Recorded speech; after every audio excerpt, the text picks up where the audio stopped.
What is going on, everybody? Welcome into the Lions Pulse. I'm your host, Miko. And I am super excited to be here this week. Had to move the streaming day, one day later. Usually I do these on Mondays. But if you guys saw my post, I just kind of wasn't really prepared to really come out here, do a stream, be able to talk to you guys the way I normally do about these various Lions topics. But we're here today and we're here to do what we always do on this channel, which is talk Detroit Lions, talking news, rumors, uh, various reports, or just any random topic that kind of comes to mind. And full transparency, today is kind of a little bit more of the latter, where we're going to talk about the Lions defense. There's not any really new news about the Lions defense, but there's some things that I kind of want to just get off my chest and kind of dive into as we get more geared up for, training camp, because we're currently in this kind of like purgatory state with football news where there's not a lot of football stuff going on. But that doesn't mean that we can't talk about it. Doesn't mean that we can't get together as fans and speculate and look ahead to, again, training camp or the season in general. So before we get into all that, you guys who are familiar with this channel already know what to do. Be sure to hit that like button. Be sure to turn on notifications or subscribe if you are new. All of those things help this channel out so much as we continue to kind of grow it. Again, we are currently on our way to 500. You guys have been doing an awesome job of just supporting. I appreciate every last one of you. And then once you've done that, once you've liked, once you subscribe, once you've hit the notification bell, jump into the chat like some of these amazing people already have. And just say what's up. Let me know what you got going on today. My guy Grit here, show with a trademark Lions heart, lion emoji, and football. My guy John in the chat saying, "Hey man, what's up? What's good with you, John? Finally get you in a live stream. So I'm really interested to see your feedback a little bit with the topic that we got going on today, because we're going to be talking Lions defense. And normally, we talk about these types of things, and I think the last couple of streams we've been really upbeat about what's going on with the team and what's going on with the season. Lions defense is a little more shaky. It's a little more of a rocky topic because coming off the season that they had, obviously where they were ranked and things of that nature, we have to project. We have to project a lot of what we think the Lions defense will be and how they'll be better this upcoming year. So I'm gonna do my best. I'm gonna do my best to try and stay as optimistic as I possibly can. But you guys know the vibes on this channel. Like, I don't sugarcoat anything. I'm not gonna try and tiptoe around anything. I'm gonna be honest and real about my opinions and my thoughts when it comes to this team. So yeah, really appreciate you, John, also saying it's all good. Lions content is good any day of the week. I appreciate that, man. So really for me, it's just like it kind of like throws off my schedule. Like, right, like doing a stream today. I'm probably not going to stream tomorrow. Normally I stream on Wednesday, so I'll probably push that back to like Thursday or Friday. Also, actually, now that I've kind of mentioned that channel announcement, I'm actually going to be on vacation next week. So I'm going to kind of pre-record some videos and have that stuff kind of scheduled to kind of release next week. So I'll stream on Monday, but I literally leave for California on Tuesday. So I'm going to be in Cali for like 10 days. So no new content, at least like live streams, but I will make sure that there's some stuff going up on the channel while I'm away. So yeah, kind of stay tuned to that. I probably would have remembered to mention that at the end, but let me mention it at the beginning and I'll try to remember to mention it at the end as well. But that's just some quick announcements with the channel. Anyways, getting into the topic of the day. So the Lions defense is, again, when we're looking at this team, and with a lot of us projecting like really good things for this team this upcoming season, a lot of people predicting double-digit wins. A lot of people predicting that the Lions will win the division. Well, obviously, winning the division, getting into the playoffs, making a playoff push. I think a lot of that optimism is kind of like twofold, right? First of all, we look at how the team was rolling at the end of the season, winning 8 out of 10, beating Green Bay, keeping them out of the playoffs, and really like looking like a well-oiled machine as far as this team just being capable of what they look like. They could pretty much play against anybody. They could beat anybody. This offense was humming at at a high level, right? At top 5 offense. Defense was finally starting to put it together. And so when we look ahead to the season, there's a lot of optimism that like, hey, they can kind of pick up where they left off.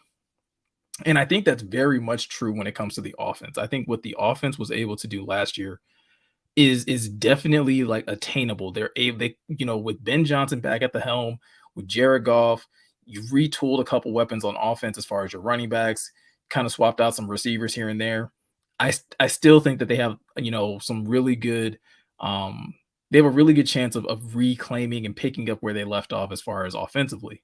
Now the defense though, the defense is where things get tricky. The defense is where things really like have to be turned up to a whole nother level because even though they were playing well at the, near the tail end of the season, you still have the Carolina game. You still, which was just an abysmal loss.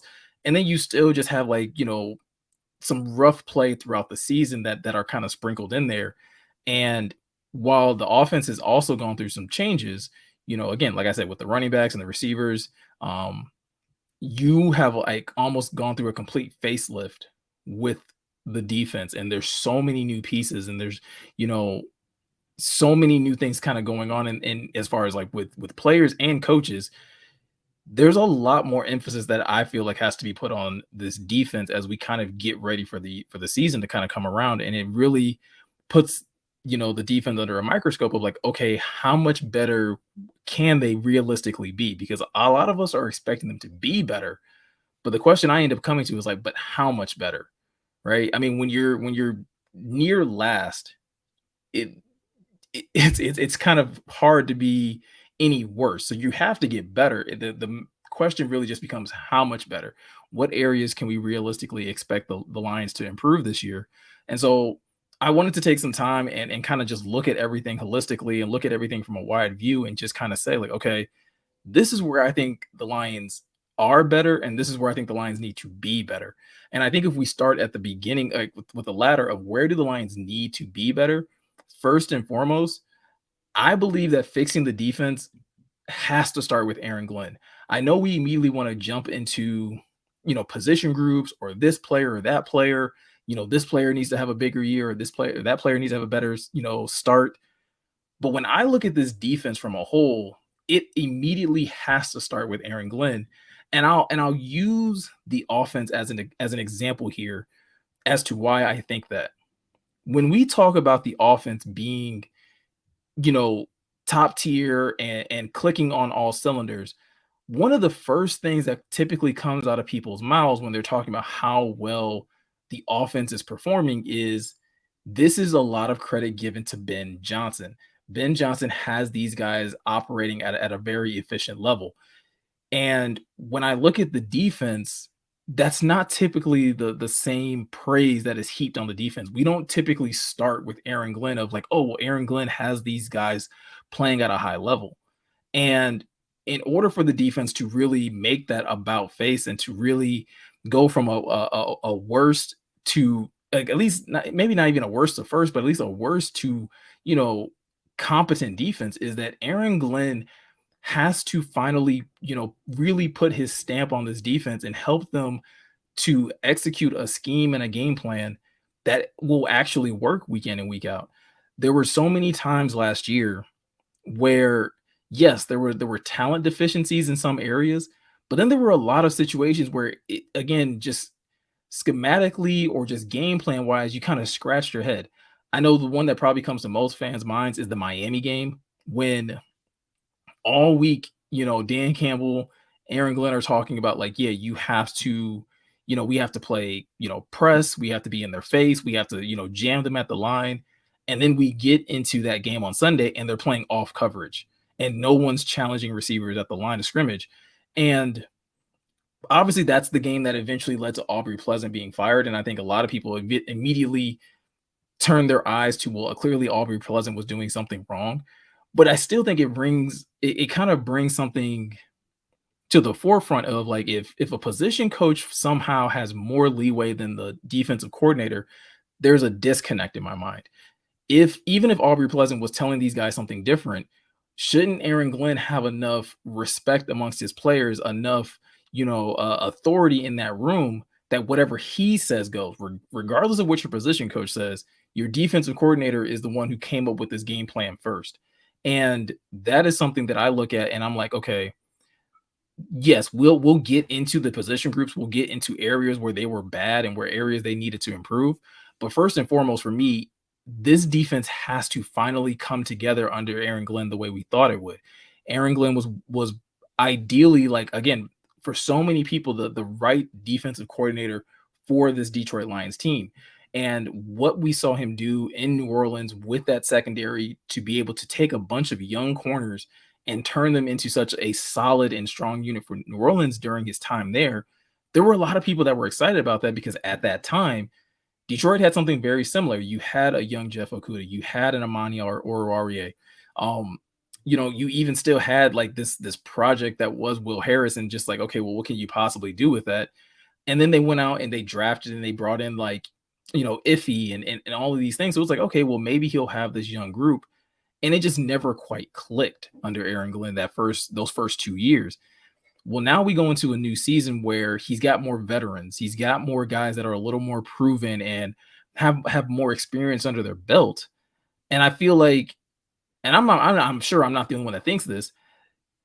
With this crew, with this level of experience under his belt, with a Cam Sutton, with a Chauncey Gardner Johnson, with an Emmanuel Mosley, with a Jerry Jacobs, and not to mention Tracy Walker and Kirby, you start to feel like, okay, the number of excuses that Aaron Glenn could possibly have for why this defense isn't performing is starting to shrink. And I'm literally just mentioning the back end because, and the reason I'm mentioning the back end is personally feel like the secondary is going to be the unit that really sets the tone for this defense.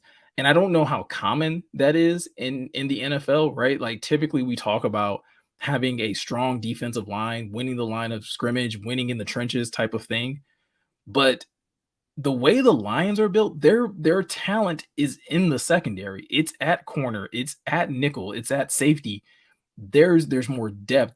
And the quality of talent is just better than any of the other positions. So when I look at this defense, it almost kind of lines up perfectly with Aaron Glenn needing to take more of an authoritative role and really putting his stamp on this defense because the unit that he's most familiar with, the unit that kind of helped make him as a coach is the secondary. And he even has one of his former players that is also a testament to his ability to help develop that talent in Chauncey Gardner Johnson. So when I sit here and I look at this defense, I listen to hear some of the things that came out of OTAs and minicamp. We're already hearing that the secondary is kind of leading that charge, right? They're the most vocal group. They're the loudest group. Keep hearing about the quote that Aleem McNeil had about, those guys being vocal, those guys being energetic is kind of what's getting him going and making him, kind of get up for games and get up for practice and bring a different level of energy to practice just because those guys are already starting to kind of get the wheels turning. So when I look at this defense, if it's going to be good, it first and foremost has to start with Aaron Glenn implementing a scheme and implementing a mindset that this entire defense can rally behind. And the first group that he has to get to do that is this secondary. And I think he has that. I think when you listen to the way that most of these guys talk about AG, whether it's Tracy, whether it's Chauncey, obviously, Cam and Emmanuel Mosley are new here, but there's always seems to be like this adoration for Aaron Glenn. So it's not like these guys don't respect him, but I just don't know if Aaron Glenn has yet put his stamp on it. And I think if he's able to do that and get these guys to fully buy in, then it's really going to trickle down. It's really and it's kind of interesting. Again, it's working from the back end of the defense to the front in that sense where those guys are have the most swagger, right? Whether it's Kirby, whether it's Tracy, Chauncey's obviously been showing that level of swagger since he's gotten here and that level of leadership. So there's a lot to get me excited about the secondary. And I do think in all honesty, the secondary is the group that needs to make the biggest jump. When you look at where they were statistically last year, you know, pass defense being one of the worst in the NFL. Um, you know, not necessarily playing the coverage that you would have liked to see this defense playing. Playing a whole lot of man, but not really being good in man coverage at all times. Obviously, there were moments. Obviously, you had guys that were, obviously Jeff Okuda was coming back from an Achilles injury, but then you had on the other end, you had Amani completely falling off a cliff. So there's clearly been an improvement from the talent perspective. Again, swapping out Jeff Okuda and Amani Oruwariye for a Cam Sutton and whoever wins the CB2 battle between Jerry Jacobs and Emmanuel Mosley, there's been an upgrade there. But I also still think there needs to be an upgrade into just, again, the overall scheme that this defense is going to run from a secondary perspective. If they're going to continue to run this man heavy concept, then hopefully you have the guys that can actually do it. Aaron Glenn and Dan Campbell have been preaching this message from day one that, like, hey, we're going to craft an offense or a defense that is catered around what our players do well and what they do best. And that has led me to believe like maybe we do see them run a little more zone because that's a little bit more comfortable, like in the wheelhouse of an Emmanuel Mosley. It's a little more in the wheelhouse of a Cam Sutton, and not so much of them playing a whole lot of man. And I think if the secondary can get into, again, a scheme and a mindset that gets them all on the same page, then the defense is able to kind of work a little more effortlessly, and just kind of flow, and everybody kind of know where everyone is supposed to be. And there's not a whole lot of guessing and miscommunication, which also seemed to be an issue at times last year for the secondaries, that the guys just weren't communicating or guys weren't on the same page. Hopefully you eliminate a lot of that by having more veteran leadership and guys who are better at communicating. Again, it's something that we've been hearing coming out of OTA so far, is a lot of guys in that back end communicating, talking, discussing, and calling out motion, and calling out different things that they're seeing. So hopefully that keeps everybody in lock and step. So the secondary is a group that I expect them to drastically improve. Again, last year they gave up the second most yards per attempt in passing, third in total yards given up again in passing. They played cover zero more than anyone else in the league. And again, that's great if your team can do it. If your corners can be sticky and they can, lock up receivers on the outside, then great. But when they can't, and you're constantly getting beat like they did in the Miami game, or even when you look at the Seattle game, where it was just like, yo, DK Metcalf is too big for you to be lining up one on one. You need to do something different. Um, I'm really looking for the secondary to make a drastic improvement, and as well, Aaron Glenn making an adjustment and being able to not be so stubborn with a style of play that he likes, and actually doing what he says he would do, which is cater your defense to what your players do well. And if that means playing more zone, play more zone. If that means being a little more multiple, which it seems like they want to do with this defense. I mean, again, they have so many guys on this defense, not just in the secondary, but as the defense as a whole that can play so many different positions, then utilize that versatility so to not be so predictable on the defensive end. Um, so that's kind of how I feel about the secondaries. That, like, I do think that they'll set the tone. I do think they'll be the unit that leads the charge for this defense going forward. But at the same time, I do think they're going to need to make some schematic changes in order to be more effective. Again, a team that played cover zero and a lot of man to man more than anyone. And we saw them struggle with it for a good portion of the first half of the season. And it wasn't until after that Miami game that they started to kind of switch things up and play a little more zone, and kind of not just play more zone, but just, again, kind of alter that defense altogether. So I think if you can go into the year with a better understanding of what your team does well and not what you want them to do well, the secondary can perform a lot better. The next group, though, that I do think will actually be better, and the Lions have invested in it, and they've at least, made the commitment to having a better unit than they did the year before, is the linebackers. I actually think the linebackers will be better this year with the addition of Jack Campbell by bringing Alex Anzalone back. And while, again, Alex Anzalone isn't the hero or the linebacker that I think a lot of us wish we had, he's been solid. He's been reliable for them. And I think the combination of him and Jack Campbell is actually going to see this defense be drastically different than they were a year ago, just from the simple fact that in Jack Campbell alone, like I talked about in a previous stream, I do think Jack just has a different gear and a different level of athleticism that the Lions just haven't had at the linebacker spot for a while now. And we've been hearing about how Derek Barnes has been drastically improving, and doesn't seem quite like the same player he was the last couple years, and kind of making that year three jump. And if Malcolm Rodriguez can still kind of just be this depth piece, and kind of this guy that can come in on run situations, and kind of just be this feisty linebacker that you kind of have, Well, now you have four solid linebackers that you can kind of rotate in and out at on any given down and distance or in any given matchup and feel good about your linebacking core. And it's been a long time since Lions fans have been able to say that. They're like, hey, we feel confident about our linebacker group. And it's mostly because you may have a linebacker that's good at blitzing, but he's not good at coverage, or you have a linebacker that's pretty decent in coverage, but he's not, the most physically imposing when it comes to the run game. Well, I think the Lions are getting there and they're getting something that's a little more balanced. And I think it starts with Jack Campbell with their 18th overall pick. And while we talked about in the last stream about like, hey, he may not be starting right now, and he's obviously going to have to earn that starting spot.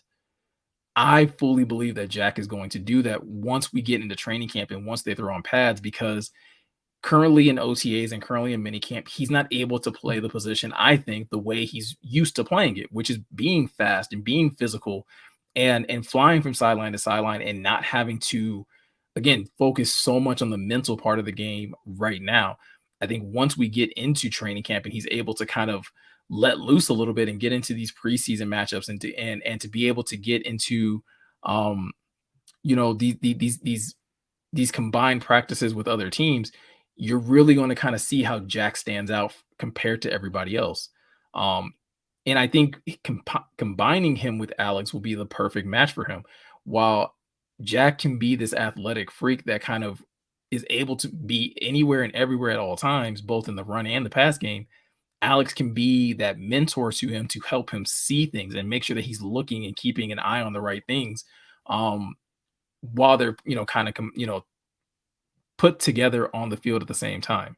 So that group in itself to me is going to be drastically better than it was a year ago, just for the simple fact that you'll have a Jack Campbell and just from the simple fact that Derek Barnes seems to be at least in early signs of OTAs and minicamp to be making strides and getting better, you know, this early in the offseason. Now, the other group I think none of us are really worried about. There's still questions about as far as like what the rotation will be, but is the defensive end group, right? That edge group. And outside of like I have this group third on my list as I'm kind of going through it.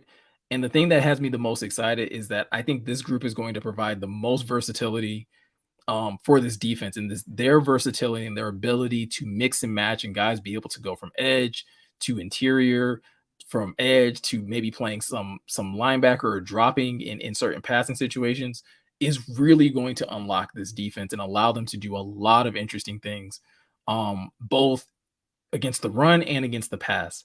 The Lions don't blitz a ton on early down situations, or at least they didn't in 2022. They obviously blitz a ton when it comes down to third and long situations. And they'll be going into the season with, at least for the first time in a while, like a healthy stable of guys currently, right? The way things are currently set up, a lot of these guys are healthy. Um, and we talked about it last week where I was talking about how James Houston and Josh Pascal are two guys that I expect to shine once training camp kind of rolls around.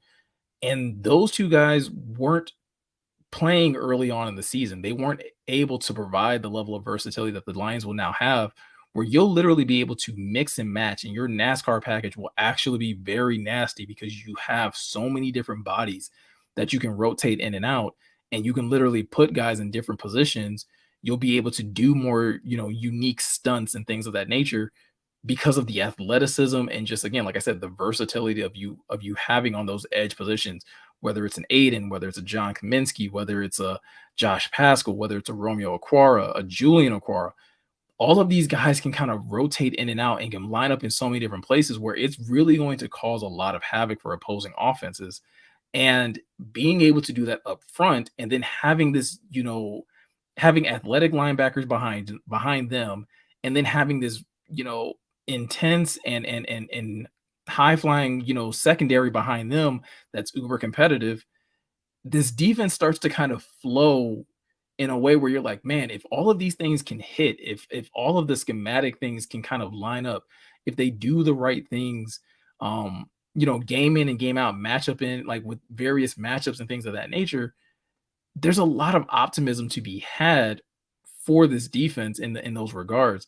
Um, I expect Aiden to take another step forward. I don't know how big that step will be. Getting 9.5 sacks as a rookie, We know about, his double team percentage. We know about, again, how he kind of had to evolve his game as the season went along. I expect him to get better. I just don't know how much better it'll be. Will it be another, will he get to double digit sacks? I would think so, right? You're half a sack away from getting 10. Um, we'll probably talk about it in a future stream, but like it wouldn't surprise me if Aiden got, 12, 13 sacks, because again, he's going to have more opportunities, I believe, just for the simple fact of having a more stingy secondary and be able to be put in more third and long situations, and then to be able to have so many guys that'll also be able to take pressure off of him, because you'll have to contend with whoever's rushing on the other end. Whether that is, again, a Romeo Okwara, Charles Harris, Josh Pascal, James Houston, whatever the case may be, like there's going to be other guys that you have to contend with, and you can't just assume that, like, well, we can just double team Aiden all game. So those three levels of the defense, I'm feeling really good about. The level of the defense that I'm not feeling so good about, and I think in a way could crumble this entire thing. And I think it's obviously one of the reasons why so many people were high on it and were banging the table for it, is the defensive tackle group. The defensive tackle group will be the biggest question mark for me until they literally get on the field, and until I see, how this new, in shape, 13% body fat less Aleem McNeil looks, until I see Isaiah Buggs line up next to him, until I get to see whether Christian Covington actually makes the roster, until I see if Levi is going to play at all. Um, there's a lot of questions with this defensive tackle group, and it's it's the one thing that I look at where I'm like, okay, a lot of these things can go right. I start going down the list, literally working from the back end to the front end of this defense. And literally when I get to the front end of this defense, I literally have to pause, because I'm just like, are we sure? Are we sure that Aleem is finally going to make that step, and that he's capable of being the type of defensive tackle that this defense needs? Whether that's, again, whether it's just stopping the run or being a disruptor in the passing game. Like, I don't even know which role I actually want Aleem to play, to be completely honest. I just want solid defensive tackle play. And the Lions are going to need that at the very least to be able to be better stopping the run. We talked about, again, with the secondary, how they were near the bottom in a lot of the passing situations. The same thing is true for the run game. And the only difference with the defensive tackle group and the secondary is that they invested heavily, and they really tried to revamp that secondary to fix that problem. Not enough, in my opinion, has been done with the defensive tackle group to really get me to think like, well, that group is going to be drastically better. It wouldn't surprise me if we start to see some of the same struggles with this defensive tackle group, just because you're still trotting out Aleem McNeil and you're still trotting out Isaiah Buggs. And of course, you're hoping that they're going to be better, but you didn't add the same way you added veteran depth and veteran leadership when the secondary. You didn't do that with the defensive tackle group. You didn't go out there and find, a savvy, proven veteran defensive tackle that's done it at a good level. The same way you did when you went out and got Cam Sutton and Emmanuel Mosley. You went and got Christian Covington, he's a journeyman. He's been someone who's played in a couple of other places, and he has that same versatility that you like along your defensive line. But he's never been like this huge difference maker. Not to say that he couldn't be that here, because the same thing was said true about Charles Harris, right? Charles Harris wasn't this world beater in Atlanta or any of the other places he was, but then he came here and he was that.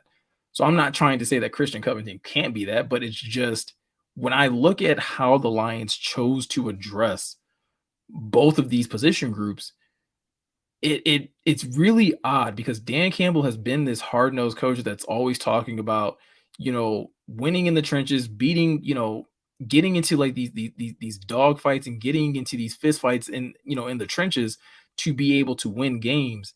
And yet the defensive tackle group is once again not addressed all that heavily.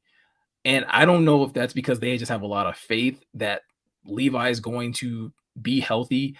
I don't know if it's that they have a lot of faith in Broderick Martin, and that, you know, even though he's from Western Kentucky, that he actually has more skill and ability and he's going to be able to put that on display. I'm not entirely sure. Or if they see something in Aleem that makes them feel very confident that, you know what, he can take that, Pro Bowl, all pro level type of leap and really kind of set the tone for this defense in the middle.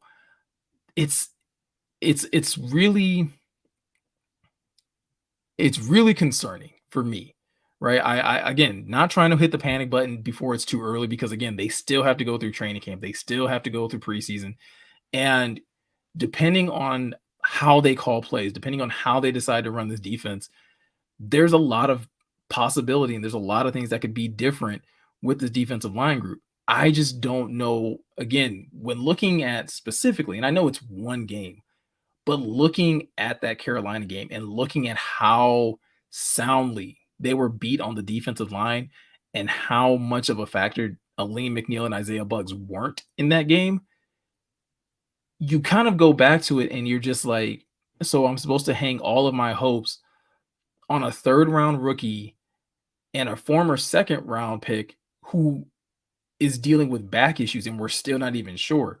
So there's a lot of questions that I have about that group as far as like, okay, what is actually going to happen with this group and how are they actually going to go about rectifying, if nothing else, their run defense? How do they solidify that in a strong in a big way? And the only thing I can think of is that they're looking probably for their linebackers to be better, right? They're looking for their linebackers to be able to play more downhill because that was what they wanted them to do last year. Is that they wanted them to be able to play more free and be able to not have to just read and react, but just to be able to react and be able to make plays in the backfield. And if that's the hope, then okay, maybe, right? Because again, I do think Jack and I do think Alex, and even Derek Barnes in some situations can do that at a high enough level. I just don't know if the defensive tackles necessarily are going to be able to give them enough of those opportunities. Um, and that is the thing that kind of has me the most concerned when looking at this defense. I think again, can they be better? Yes. And I think three out of the sorry, yeah, three out of the four groups that I mentioned, I feel really good about. But it's the fourth group is arguably probably the most important one, and it's probably the one that is going to sometimes, be the Achilles heel of this defense at times. Because again, people say it in the NFL all the time, right? You have to earn the right to run to rush the passer. Well, in order to do that, you have to stop the run. And if teams have this confidence that they can run at Aleem McNeil or that they can run at Isaiah Buggs or that they can run up the middle on you, then yeah, you're gonna find yourself in a lot of like third and manageable type of downs and distances. And your pass rusher, you're not gonna be able to use that versatility that you have on the edges. Um, if you're not having to if quarterbacks aren't having to drop back and run more complex passing routes and able to just have a short passing game, well, then you're putting even more pressure on your DBs to be sticky and short yard coverage instead of again giving them more ability to play and cover these deeper routes and giving your pass rushers more opportunities to rush the passer. It just starts to become a trickle down effect.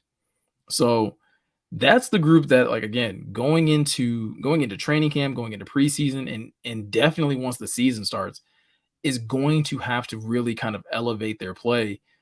Um, or else I think this defense is just kind of really going to struggle. I'm more confident that the secondary will make that jump, like I said earlier, just because they've improved the quality of talent overall. I'm confident that the linebacker play will be better, even if there's some bumps and bruises along the way with Jack Campbell as a rookie.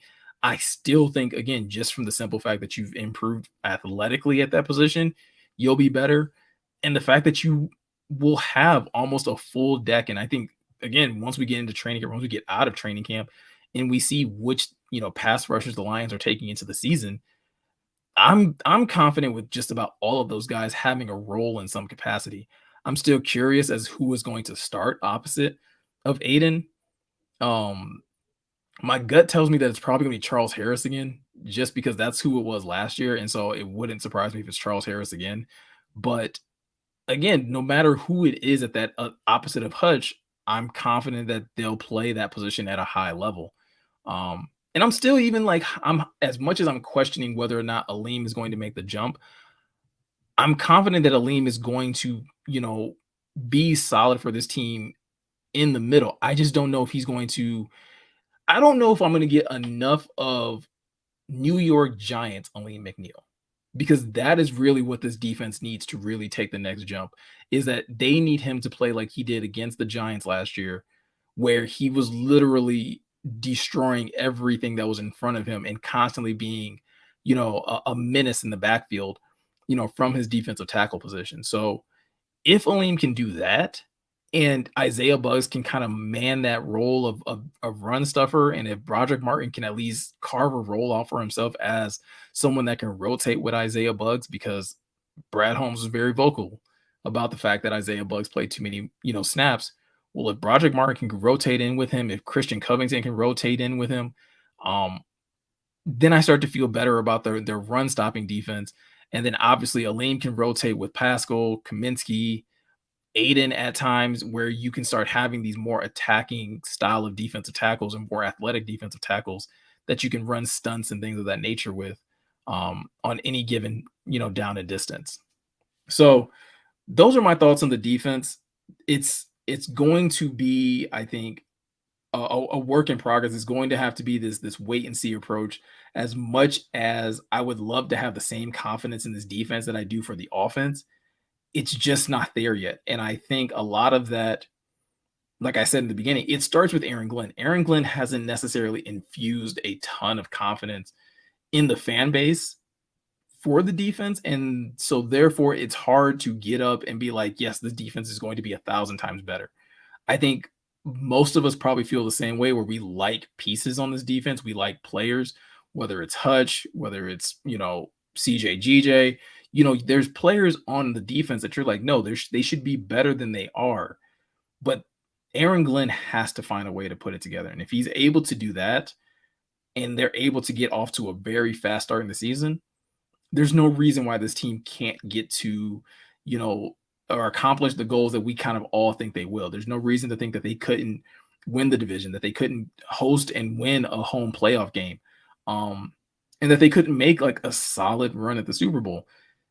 All of that is very much contingent on this defense literally not even going from worst to first, right? We're talking again from worst to decent, worst to middle of the pack, right? If you can be a top 15 defense, you're probably doing some of the right things, and you're probably going to find yourself in position to make it to the playoffs. Um, Aaron Glenn doesn't need to have a top 5, top 10 defense right now. He's still got a lot of young pieces on that defense, but they do need to be better than bottom half of the league or bottom third of the league.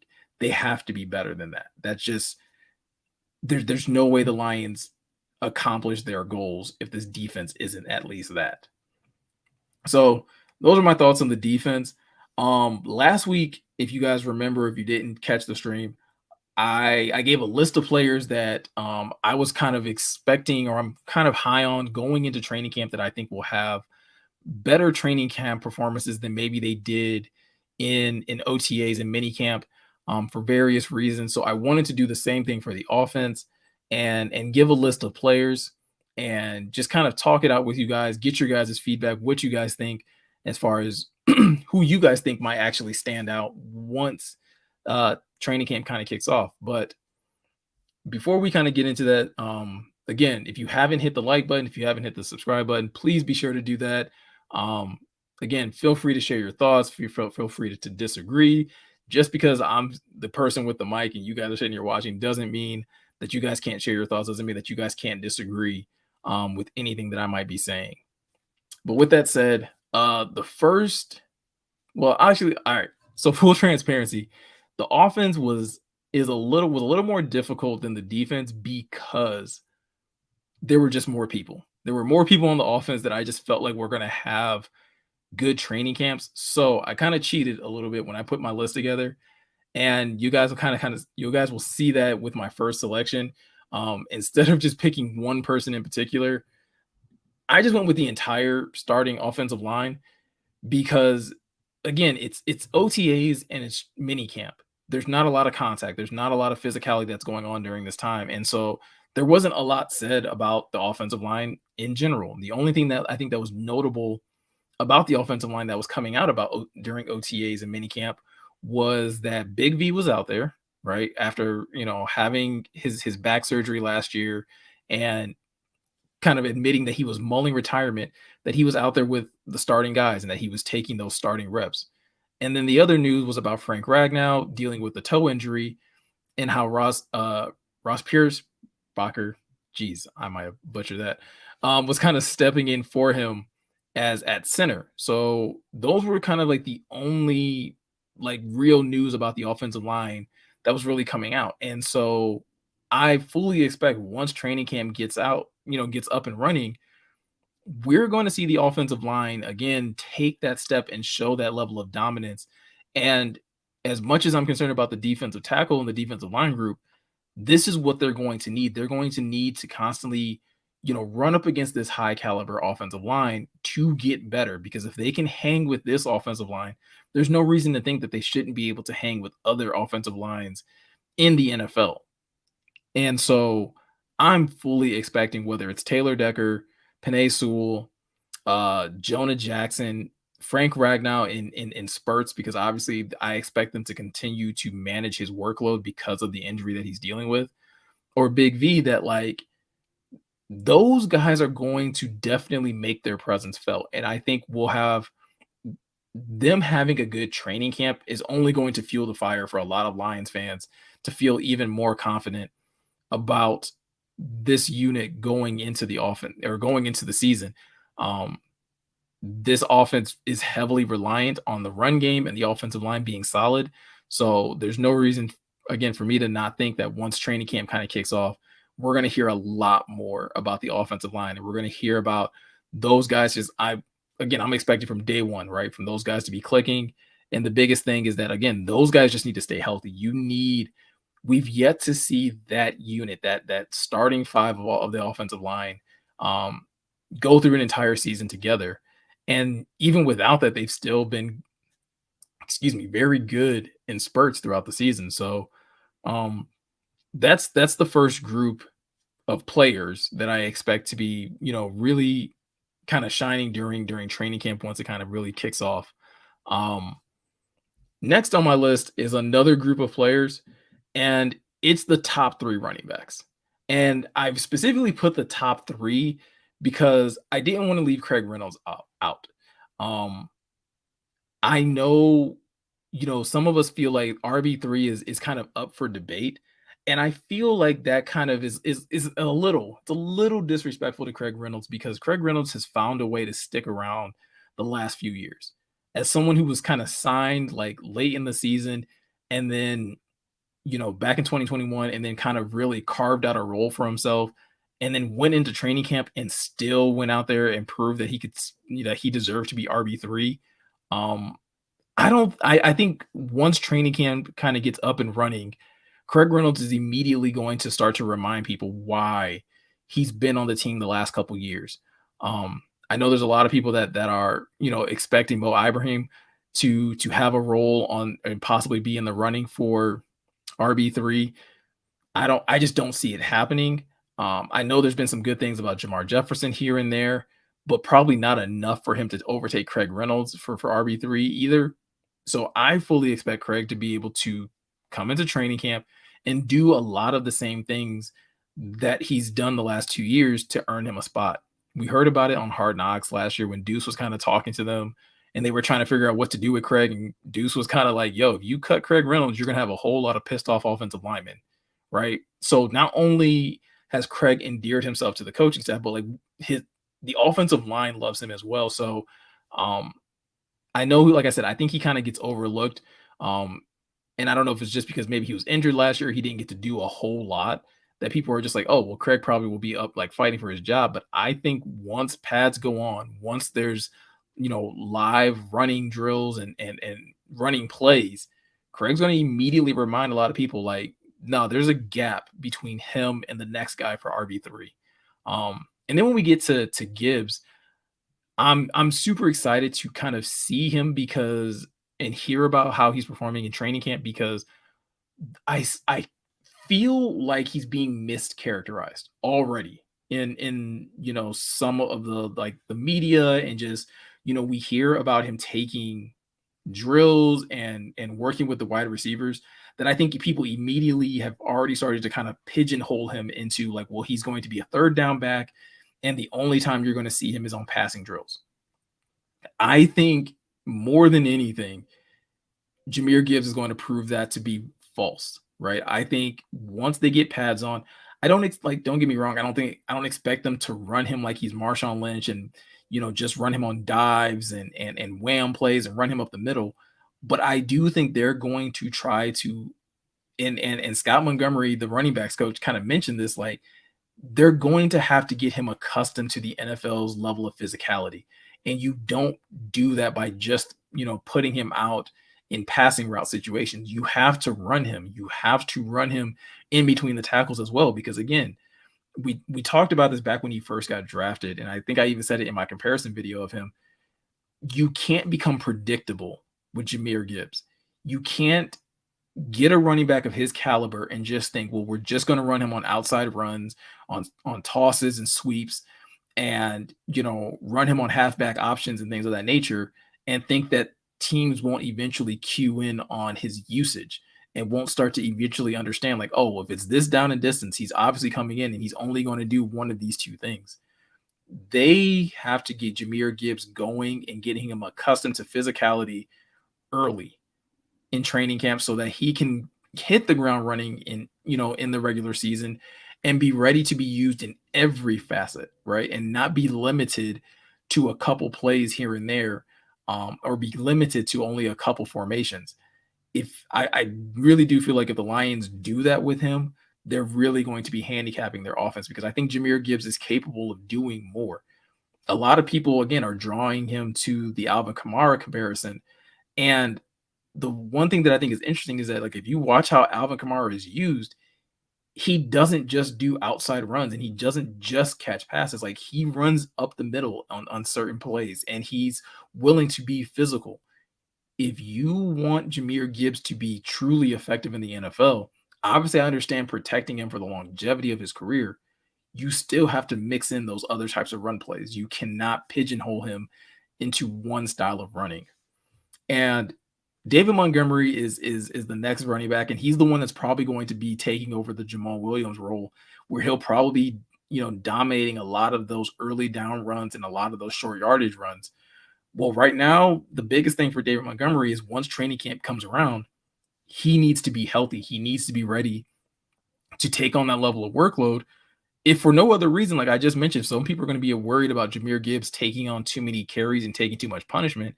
Well, in order to alleviate that, David Montgomery is going to have to be available. And I think once he is, I'm really excited to see how drastically different or how much his level of play elevates playing behind this offensive line. Because we've talked about it, we've heard about it.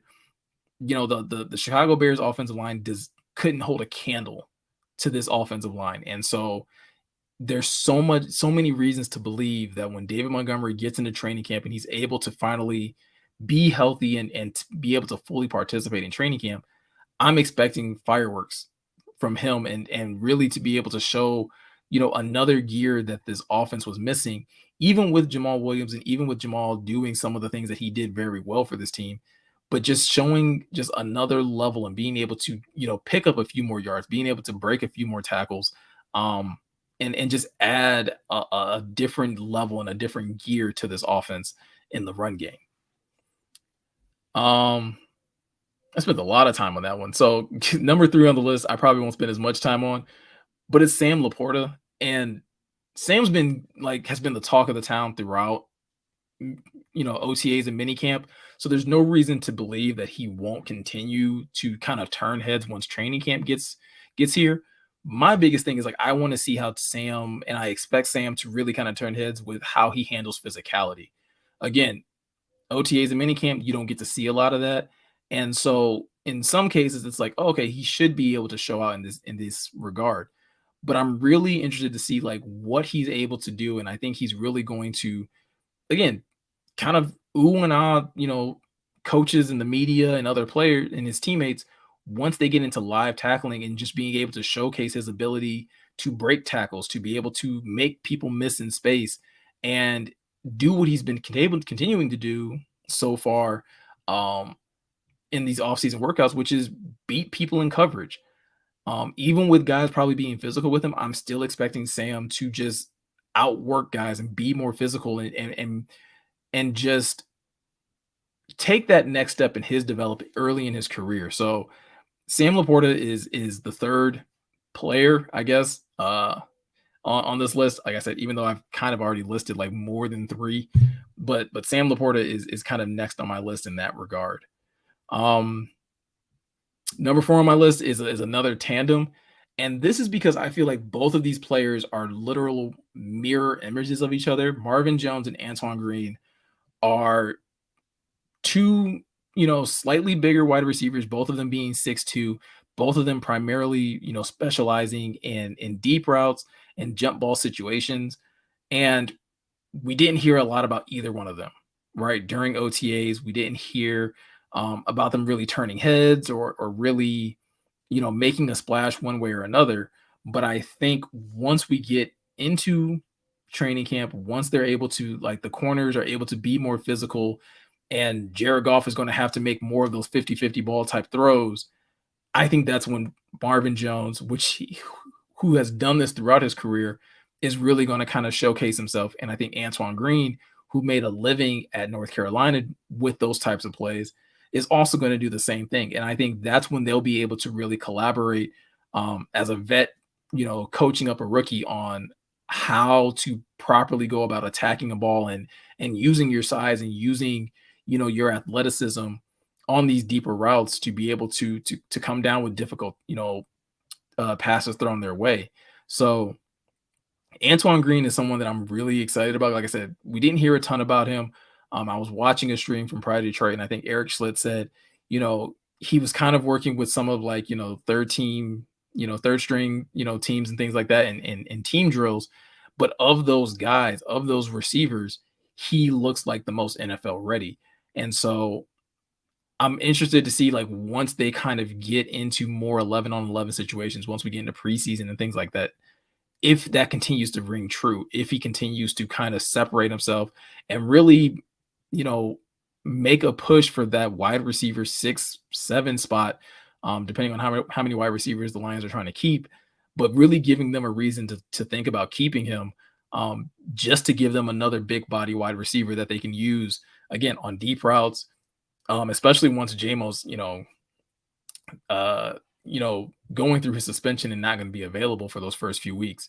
I think having someone like Antoine Green and getting him accustomed to working with Jared Goff would just be for the betterment of his young career and is just again for the longevity of his career as well. Um, and then last but not least, I'm going to throw another tight end in here, and that's James Mitchell.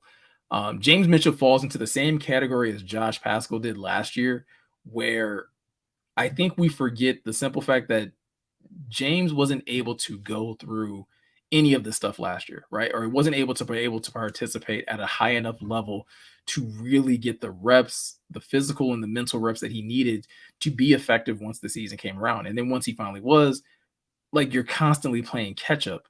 I know right now, at least the way OTAs and minicamp ended, I think he was still kind of dealing with a minor injury. But if he's healthy come training camp, I really expect him to kind of, showcase his ability.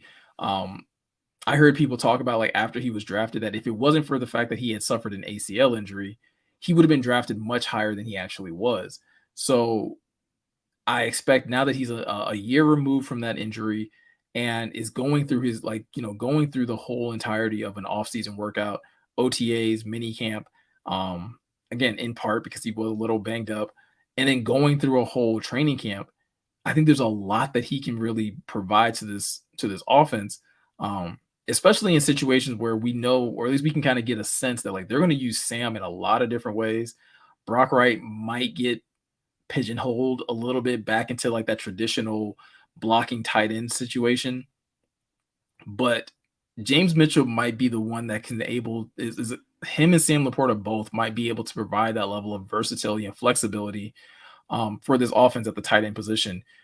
Just because, again, due to their athleticism and due to what they're able to do after the catch and in a lot of those situations. So James Mitchell is another person that like I'm really expecting to take off once training camp kind of kicks off. As you guys will kind of notice, no Jared Goff, no Amon-Ra St. Brown, no Jamison Williams. And that's really just because like we all kind of like I just feel like we all know what those guys are gonna do. That there's nothing, I don't think there's anything that like there's no level of concern or disappointment for any of those three guys. Maybe a little bit for JMO because obviously we've heard about the chemistry issues with him and Jared Goff, but I'm just of the belief that JMO's going to hit training camp, and I think they're going to put a lot on JMO in training camp just because of the simple fact that he's not going to be there for the regular season. And so they're going to need to get him as many reps as they possibly can in training camp while they have him. Um, and even if that's at the detriment of someone else like a Marvin Jones, who again is a veteran, maybe doesn't need those reps nearly as much as someone like JMO, who again wasn't able to, do these things last year. So those three guys, like I could have put them on the list. I didn't simply just because, like I said, I kind of just expect them to kind of turn heads. Amon Ra has been just again a rock star since he's gotten here. Jared's going to, again, he's QB1, so there's nothing. I don't think there's anything that's going to come out of training camp that is going to shock us in regards to Jared Goff this year. So that's my list, guys. Those are the guys that I think are going to have, the biggest impact and the best training camp, performances this upcoming season. Let me know again in the chat or in the comment section of this video if you guys agree, if there's somebody that you think I left off, there's someone else that you think deserves some recognition. But that's pretty much going to do it for this stream, guys. I will be back later this week. Like I said, normally I stream on Wednesdays. It'll probably be like a Thursday or Friday that I'll drop a stream instead.